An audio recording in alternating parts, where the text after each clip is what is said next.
मित्रों नमो नमः। कैसे हैं आप सब लोग। दोस्तों आज हम लोग यूजीसी नेट जेआरएफ से संबंधित तथा अन्य सभी प्रतियोगी परीक्षाओं के लिए अति महत्वपूर्ण वीडियो देखने जा रहे हैं। वो चाहे DSSB के लिए हो, RPSC हो, BPSC हो अथवा यूजीसी नेट जेआरएफ के लिए हो, यह वीडियो आपके लिए अति महत्वपूर्ण होगी। आज हम लोग देखेंगे याज्ञवल्क्य की स्मृति के विषय में।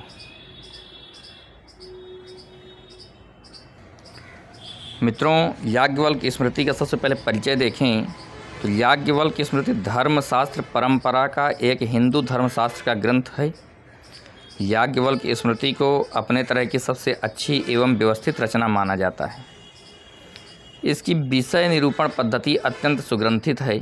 इस पर विरचित मिताक्षरा टीका हिंदू धर्मशास्त्र के विषय में भारतीय न्यायालयों में प्रमाण मानी जाती रही है। इसके श्लोक अनुष्टुप छंद में हैं। इसी छंद में गीता, वाल्मीकि रामायण और मनुस्मृति लिखी गई है। इसी विषय पर मनुस्मृति को आधुनिक भारत में अधिक मान्यता मिली है। इसमें आचरण, व्यवहार और प्रायश्चित्त के 3 अलग अलग भाग हैं। याज्ञवल्क्य की स्मृति में ही सर्वप्रथम महिलाओं के संपत्ति के अधिकार का प्रयोग किया गया। इस स्मृति में 1003 श्लोक हैं।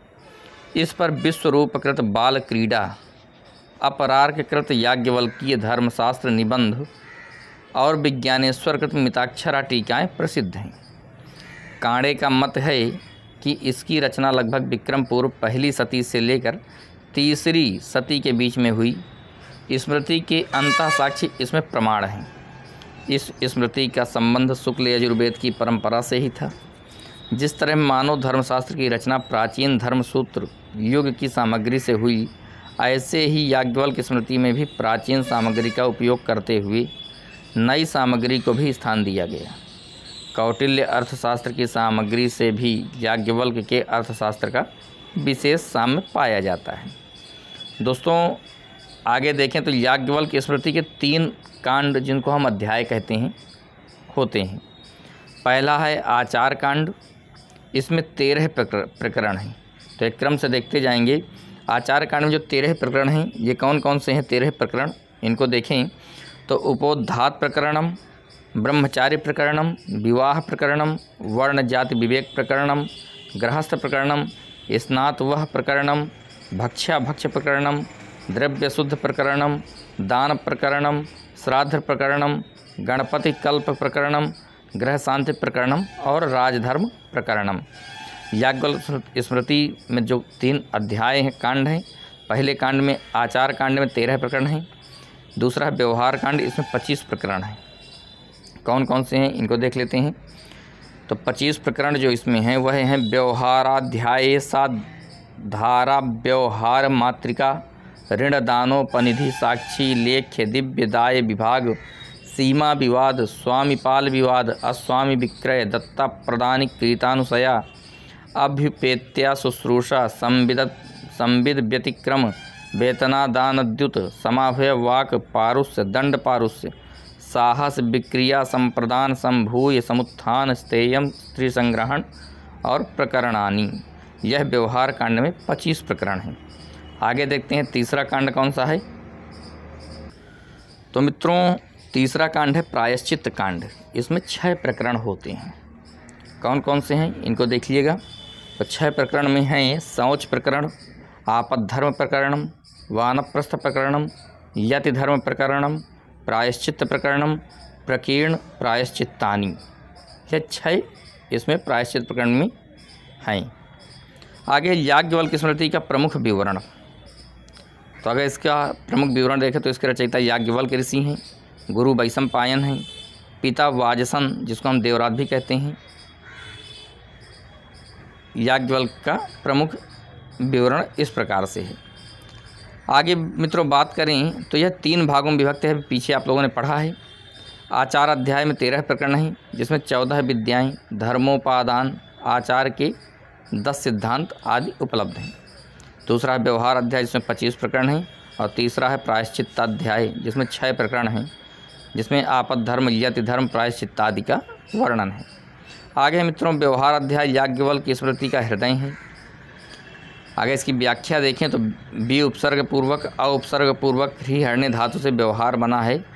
तो बी का अर्थ है नाना, अव का अर्थ है संदेहार्थ और हार का अर्थ है हटाना। मित्रों, व्यवहार वह है जो अनेक संदेहों को दूर करता है। कहा गया है बिनानार्थैव संदेहे हरणम हार उच्यते, नाना संदेह हरणाद व्यवहार इति स्मृतः। सर्वप्रथम मनु ने 18 व्यवहार पदों को गिनाया है। फिर याज्ञवल्क्य ने 20 व्यवहार पदों की गणना की है। कौटिल्य ने 16 व्यवहार पदों की गणना की है। नारद ने 18 व्यवहार पदों की गणना की है। बृहस्पति ने 19 व्यवहार पदों की गणना की है। व्यवहार पदों में की कल्पना से व्यवहार वर्णित होता है। दोस्तों, जो कल्पना से व्यवहार वर्णित होता है वह 4 प्रकार का है। बोले भाषापाद, उत्तरपाद, क्रियापाद और साध्य सिद्धिपाद। विश्वरूप के अनुसार याज्ञवल्क्य स्मृति में 1003 श्लोक हैं। विज्ञानेश्वर के मत में 1009 श्लोक हैं। विज्ञानेश्वर ने मिताक्षरा में धर्म का 6 प्रकार से विभाजन किया है। कौन कौन सा है देख लीजिए। 6 प्रकार से विभाजन जो है तो वर्ण धर्म, आश्रम धर्म, वर्णाश्रम धर्म, गुण धर्म, निमित्त धर्म और साधारण धर्म। दोस्तों, कौटिल्य आदि ने व्यवहार पाद के स्थान पर विवाद पद का प्रयोग किया है। मनु ने पद का अर्थ विषय न करके स्थान किया है। दोस्तों, अब सबसे पहले देखते हैं हम लोग व्यवहार अध्याय, जिसमें 25 प्रकरण हैं। उनमें कौन कौन से 25 प्रकरण हैं यह देखना है। तो साधारण व्यवहार मात्रिक प्रकरणम, असाधारण व्यवहार मात्रिक प्रकरणम, ऋणादान प्रकरणम, उपनिधि प्रकरणम, साक्षी प्रकरणम, लेख्य प्रकरणम, दिव्य प्रकरणम, दाय विभाग प्रकरणम, सीमा विवाद प्रकरणम, स्वामी पाल विवाद प्रकरणम, स्वामी विक्रय प्रकरणम, दत्ता प्रदानिक प्रकरणम, क्रीतानुशय प्रकरणम, अभ्युपेत्या शुश्रूषा प्रकरणम, संविद्वयतिक्रम प्रकरणम, वेतनादान प्रकरणम, द्युत समाभय प्रकरणम, वाक् पारुष्य प्रकरणम, दंड पारुष्य प्रकरणम, साहस प्रकरणम, विक्रिया संप्रदान प्रकरणम, संभूय समुत्थान प्रकरणम, स्तेय प्रकरणम, स्त्री संग्रहण प्रकरणम और 25वां प्रकरण है प्रकीर्ण प्रकरणम। आगे इसी में देखें तो साधारण व्यवहार मात्रिक प्रकरणम, जो भी हम लोग 25 प्रकरण पढ़े हैं व्यवहार अध्याय का, जो पहला प्रकरण है साधारण व्यवहार मात्रिक प्रकरण, इसको देखें मित्रों तो इस कहता हैं कि व्यवहारान नृपः पश्येद विद्वद्भिर्ब्राह्मणैः सह धर्मशास्त्रानुसारेण क्रोध लोभ विवर्जितः। विद्वान ब्राह्मणों के साथ क्रोध और लोभ को छोड़कर धर्मशास्त्र के अनुसार व्यवहारों को राजा देखे। व्यवहार क्या होता है तो उसके विषय में कहा गया है कि अन्य विरोधेन स्वात्म संबंधितया कथनम व्यवहारः। सभासद किसे कहते हैं तो कहते हैं श्रुताध्ययन संपन्ना धर्मज्ञाः सत्यवादिनः राज्ञा सभा सदा कार्या रिपौ मित्रे च ये समाः। अर्थात वेद और मीमांसा आदि पढ़े हों, धर्म जाने, सच बोले और जो शत्रु और मित्र को बराबर माने, राजा को ऐसे सभासदों की नियुक्ति करनी चाहिए।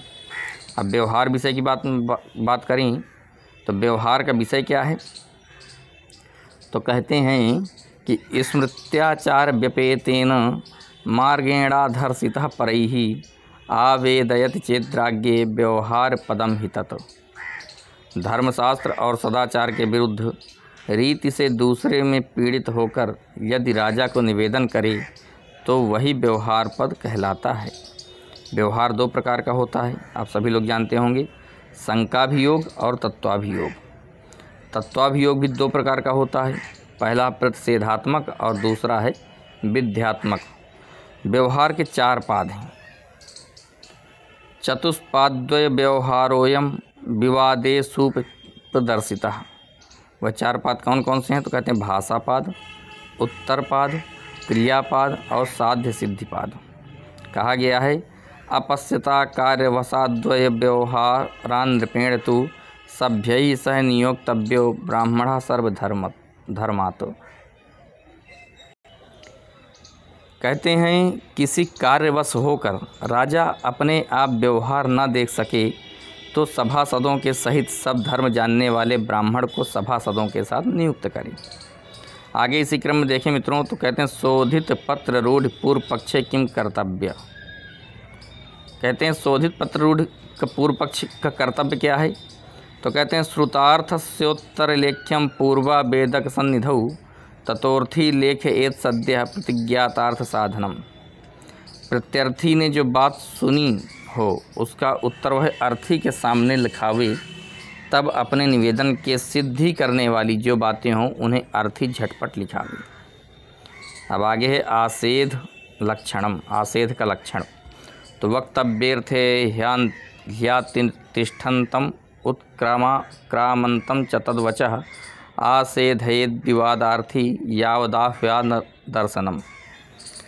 मित्रों आसेध चतुर्विधा, आसेध 4 प्रकार का होता है। स्थान सेधा, कालकृतः, प्रवासात और कर्मणः। हीनः पंचविधा, नारद के मत में हीन 5 प्रकार का होता है।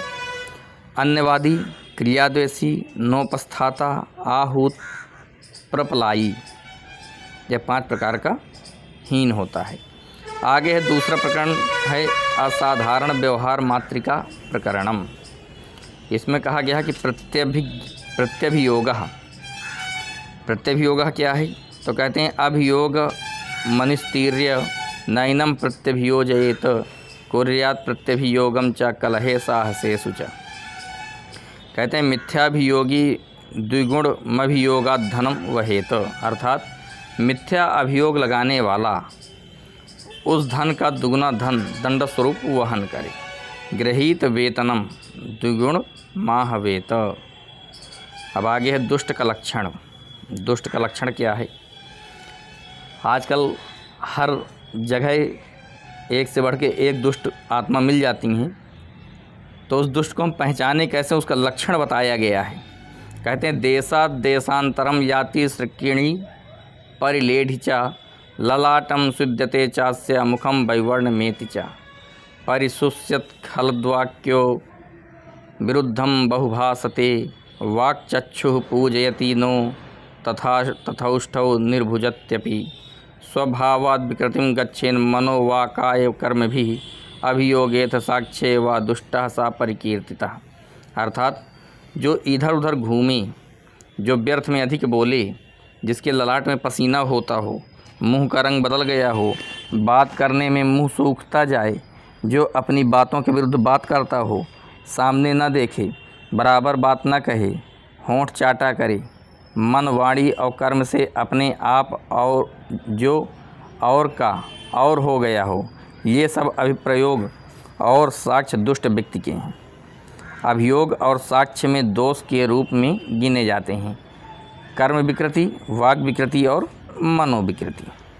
आगे है स्मृतियों के विरोध होने पर निर्णय प्रकार। जब मित्रों स्मृतियों का विरोध हो, हमारी प्राचीन संस्कृति का विरोध हो, तो उसके विषय में किस प्रकार के निर्णय होने चाहिए यह देख लेते हैं। तो कहा गया है स्मृत्योर विरोधे न्यायस्तु बलवान व्यवहारतः अर्थशास्त्रस्तु बलवद् धर्मशास्त्रमिति स्थिति। कहते हैं स्मृतियों के विरोध में न्याय बलवान होता है तथा अर्थशास्त्र से बलवान धर्मशास्त्र में होता है। आगे देखें इसी क्रम में, आगे है मित्रों मानुष प्रमाण भेदाः। कहते हैं प्रमीयते परिच्छिद्यते अनेनेति प्रमाणम। प्रमाण के 3 प्रकार हैं। प्रमाणम लिखितम भुक्ति साक्षिणश्चेति कीर्तितम ऐसा मन्यतमा भावे दिव्यान्यतम मुच्यते। प्रमाण के 3 भेद हैं, लिखित, भुक्ति और साक्षिण। मित्रों लिखित के 2 भेद हैं, शासनम और चीरकम। शासन मुक्त लक्षणम, शासन मुक्त का लक्षण क्या है। तो कहते हैं वक्ष्यमाण लक्षणम। फिर आगे प्रमाण बला बल विचारा। कहते हैं सर्वेष्वर्थ विवादेषु बलवत्युत्तरा क्रिया। सभी प्रकार के धन के विवाद में उत्तर क्रिया प्रबल होती है।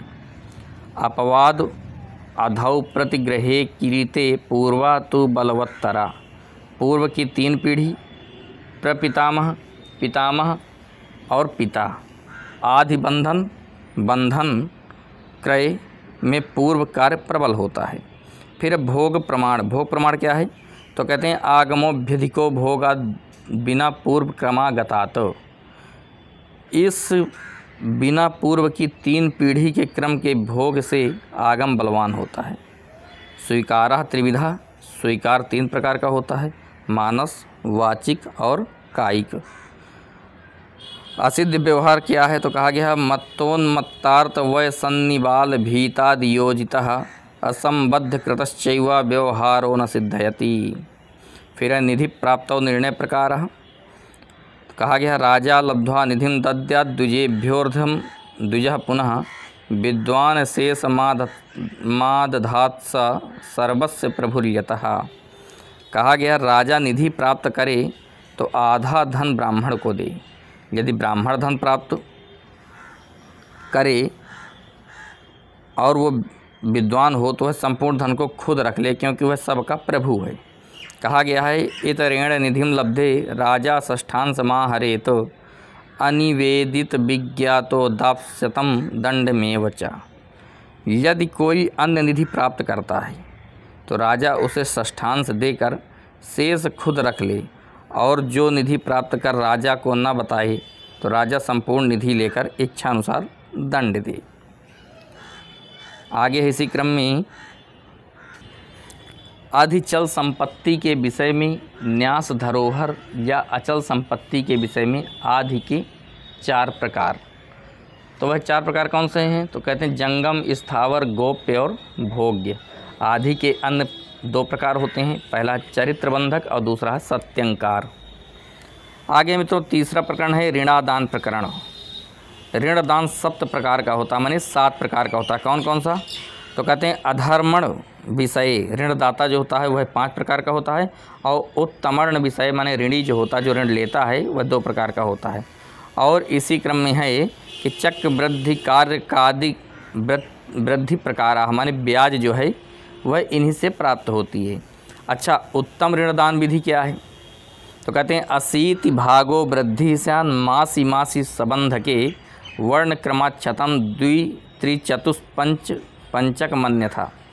बंधक रखे जाने पर प्रत्येक मास में 80वां भाग ब्याज होता है। बंधक ना होने पर वर्णक्रम ब्राह्मण, क्षत्रिय, वैश्य, शूद्र क्रम से 2, 3, 4, 5% वृद्धि होती है। आगे है इसी क्रम में गृहीत विशेषण प्रकारांतर वृद्धि। यह क्या है? तो कहते हैं कि कांतारगास्तु दशकम सामुद्रा विशकम शतम। जो सूद पर धन लेकर जंगल में जाए उनसे 10%, जो समुद्र में जाए उससे 20% ब्याज लेनी चाहिए। फिर है द्रव्य विशेषण वृद्धि विशेष संततिस्तु पशु स्त्रीणाम। पशु और स्त्री का ब्याज उनकी संतान दी। आगे है प्रयुक्तस्य द्रव्यस्य चिरकालावस्थित वृद्धि रसस्याष्ट गुणा परा। तेल आदि पर 8 गुना ब्याज लेनी चाहिए। फिर है वस्त्र धान्यादीनाम वृद्धि माने वस्त्र धान्य हिरण्यानाम चतुस्त्री द्विगुणा परा।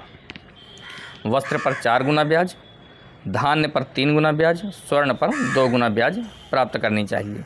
अच्छा, ऋण से वृद्धि की अगर बात करें तो ब्याज या सूद के 4 प्रकार कहे गए हैं। पहला है कारिता, दूसरा है कालिका, तीसरा है कायिका और चौथा है चक्रवृद्धि। मित्रों, कारिता में क्या होता है? तो कहते हैं ऋणदाता द्वारा निश्चित की जाती है।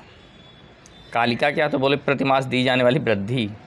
कायिका प्रतिदिन दी जाने वाली, और चक्रवृद्धि जो ब्याज पर भी लगती है। आगे है उपनिधि प्रकरण। अगला प्रकरण है उपनिधि प्रकरणम।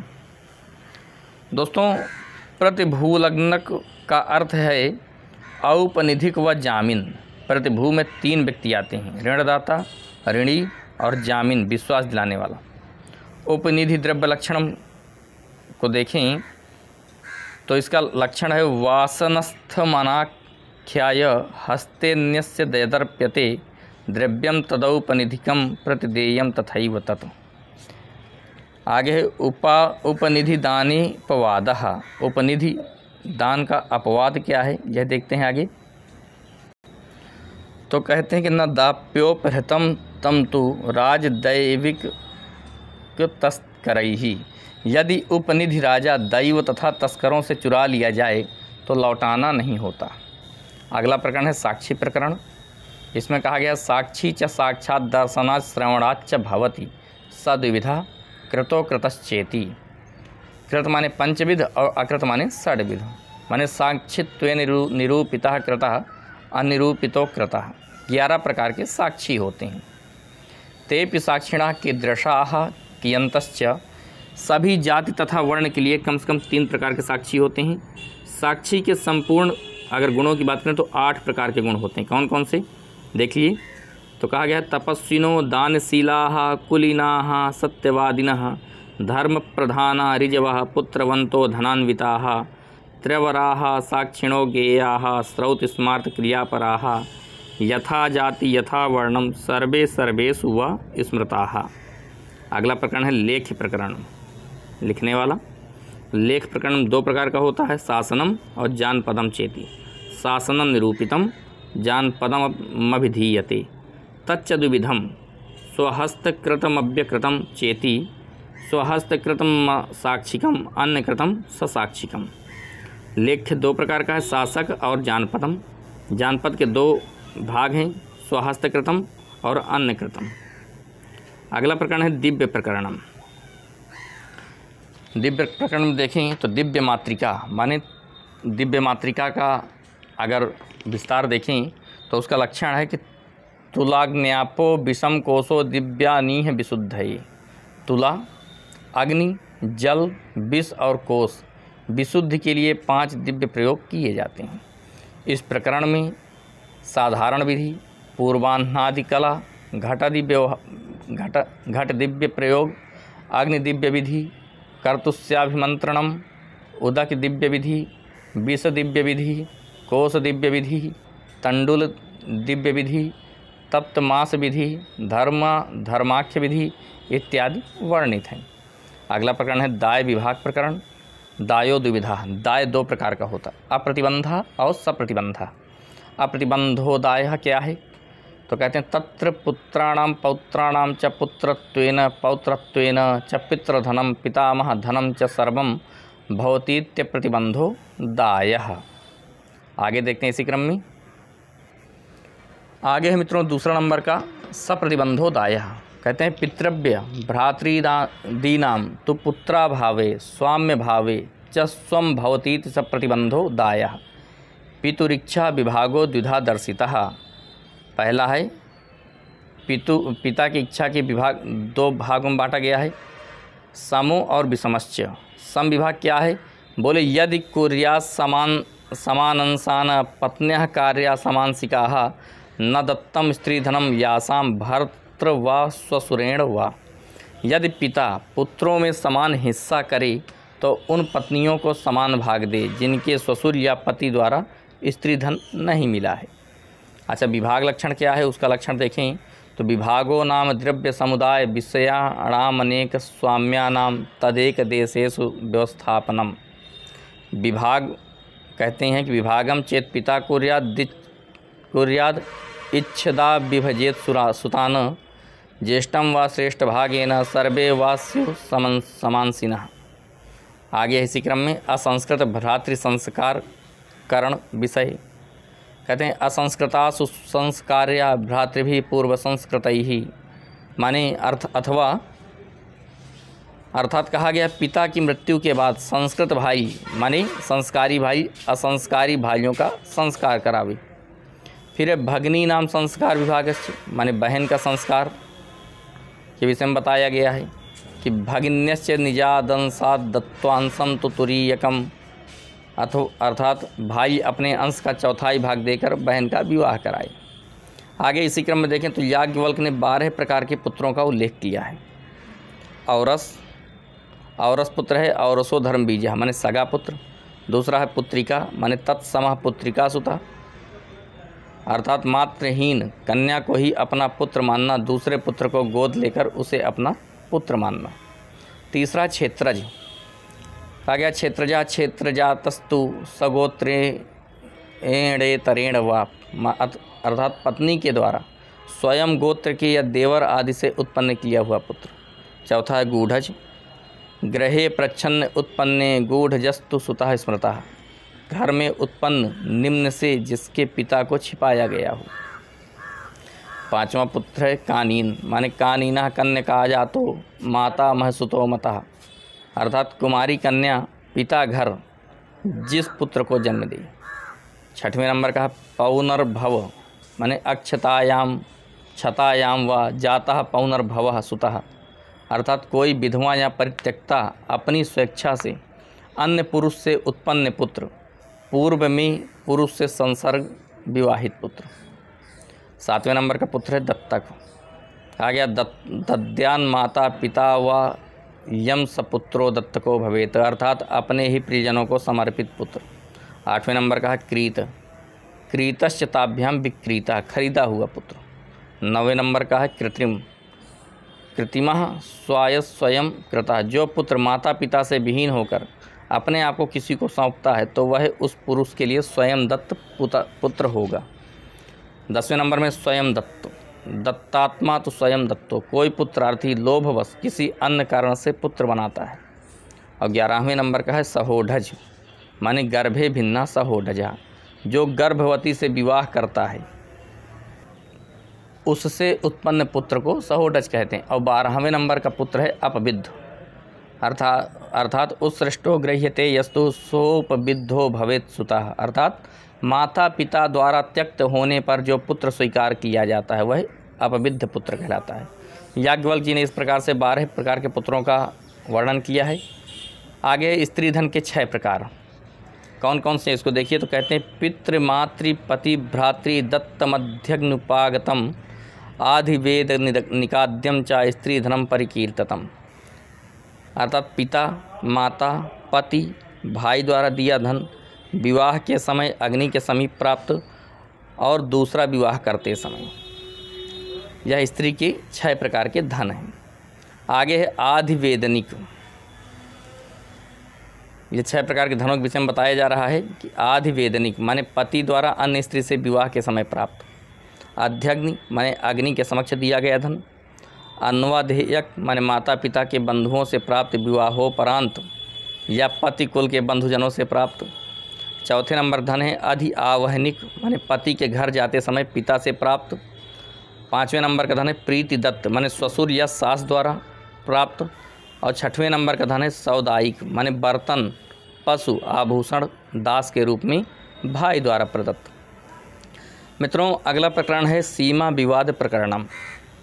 सीमा या चतुर्विध्यम माने सीमाएं 4 प्रकार की होती हैं, जनपद सीमा, ग्राम सीमा, क्षेत्र सीमा और गृह सीमा।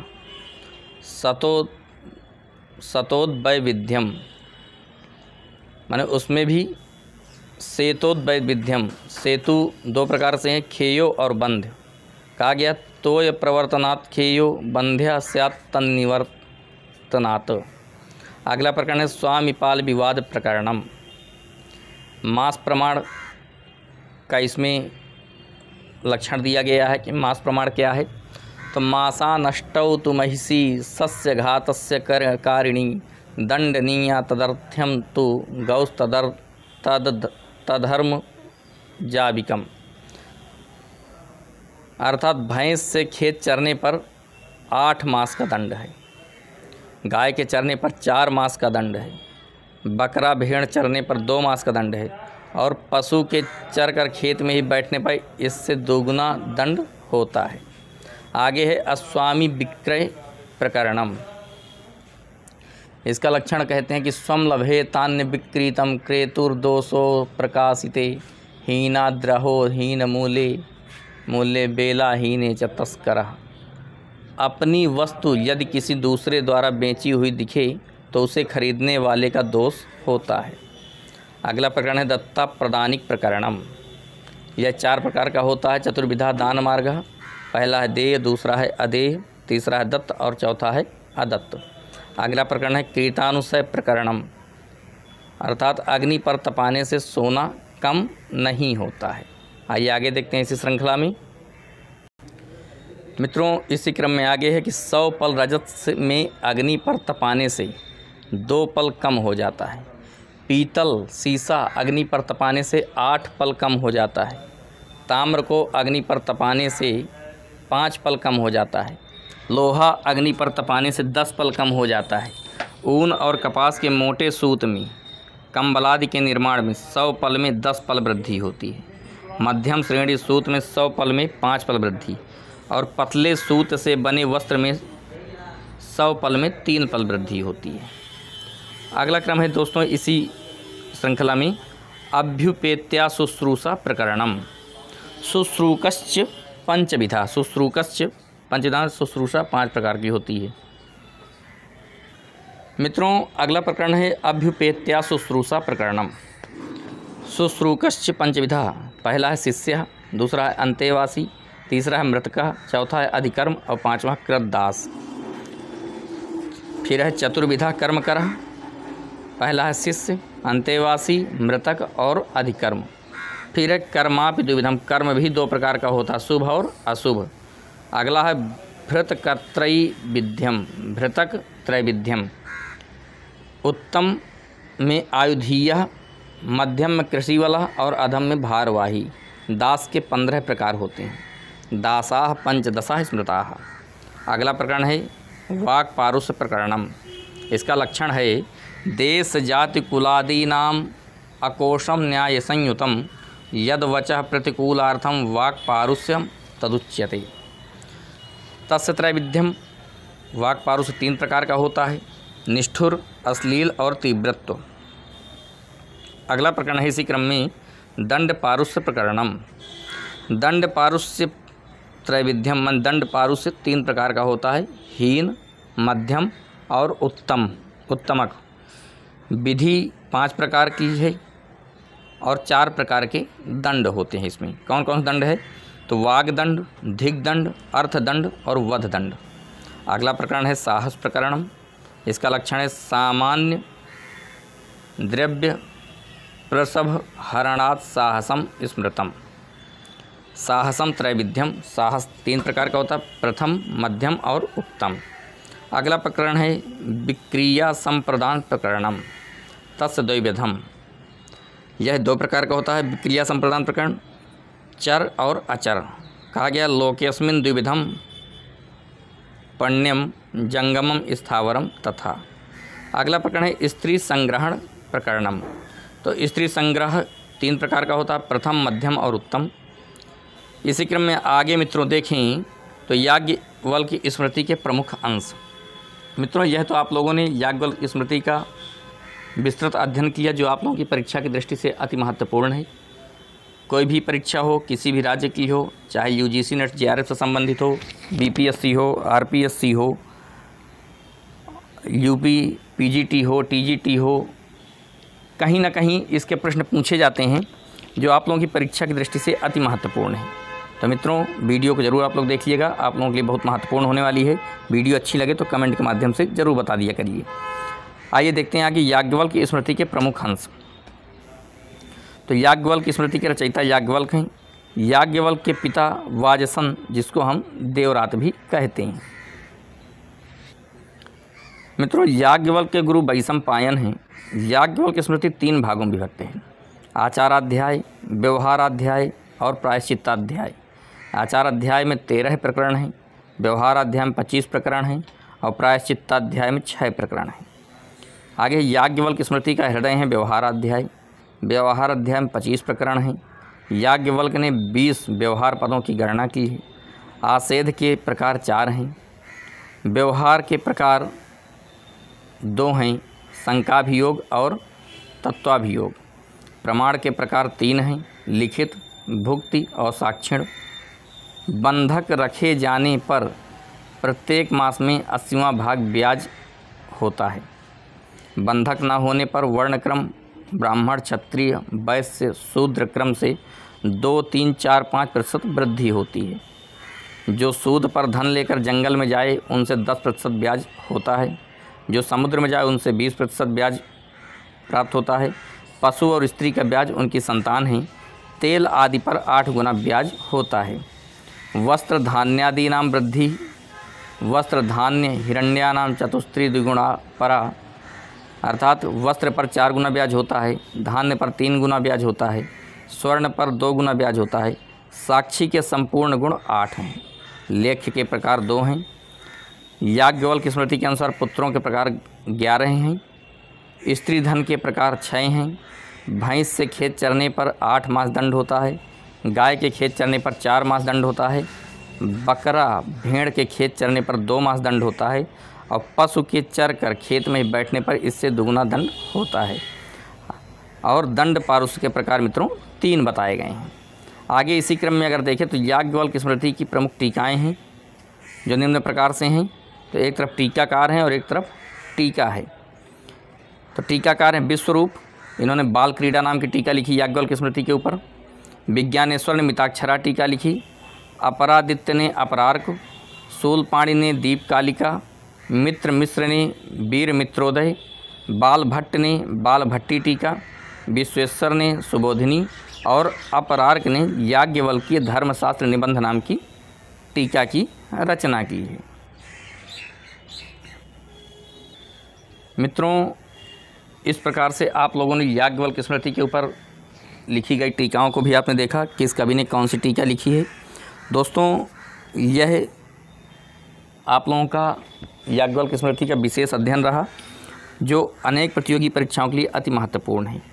दोस्तों, वीडियो अच्छी लगे तो वीडियो को लाइक करिएगा, चैनल को सब्सक्राइब करिएगा और भी अपने इष्ट मित्रों को शेयर कर दीजिएगा जिससे उनको भी इसका लाभ मिल सके। और यही ध्येयवाक्य के साथ कि सर्वे भवन्तु सुखिनः, सर्वे सन्तु निरामयः, सर्वे भद्राणि पश्यन्तु मा कश्चित् दुर्भाग् भवेत् के साथ आप सभी लोगों को नमो नमः। पुनः मुलाकात होगी नए वीडियो के साथ। धन्यवाद।